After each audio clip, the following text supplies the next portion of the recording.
I wasn't as disappointed as the statistics would indicate I should be.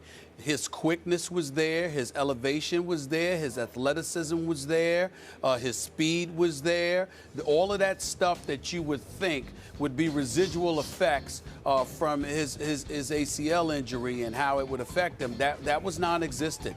When he says he's healthy, he gave you every reason to believe that he was. The problem is that he clearly didn't seem in sync with his teammates. Their offense seemed significantly discombobulated and out of whack. They certainly weren't on the same page. They were struggling significantly, but I'm not worried about him. If you're talking about Derrick Rose coming off of his injury, Skip, I saw no residual effects from that, and I think that the city of Chicago and Chicago Bulls fans have every reason to be optimistic because I think that his game will be there. His shot was just off.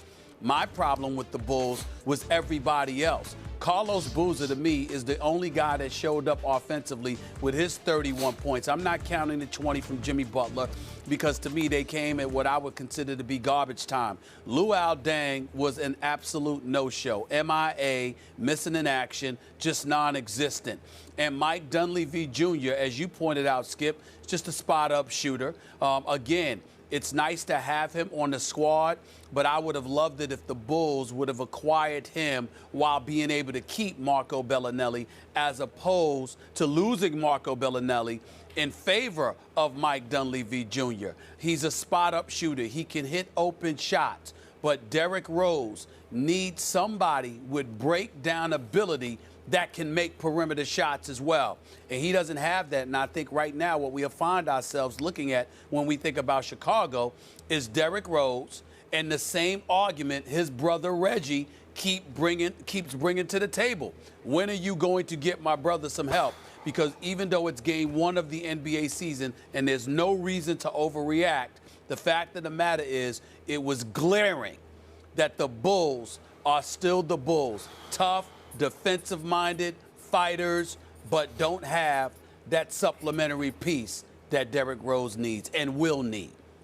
Okay, and just quick point of order. The great Steve Kerr said last night on TNT, Marco Bellinelli was, and I quote, a huge pickup for the San Antonio Spurs. You heard it here first, folks. Now, That's back true. to Carrie's question. That's true. Yes. That's true. How did Derrick Rose look last night? I thought physically he looked just fine. He seemed completely, utterly confident on that surgically repaired knee. I'm not going to be too hard on him today because that was just one real game. And Stephen A., I think we would agree, I couldn't pick a tougher place to play your first real game back after a whole year off than against that defense in that building, even on ring night, because I don't think the Heat were distracted by their ring ceremony. Now, did I see the new explosion and the new lift that Derrick has talked about through training camp? I did not. I just saw Derrick Rose, the same guy I saw 2 years ago.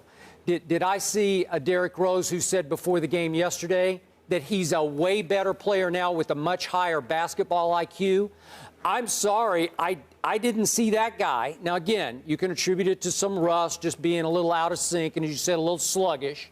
But, Stephen A., I saw the same mentality I've never loved about Derrick Rose. I saw the bull in the china shop mentality. I saw bullheadedness. I saw a guy who basically just kept saying, give me the ball and get out of the way because I'm going to have to, if I have to, I'm going to drive it through 5 Miami Heat and get to the basket.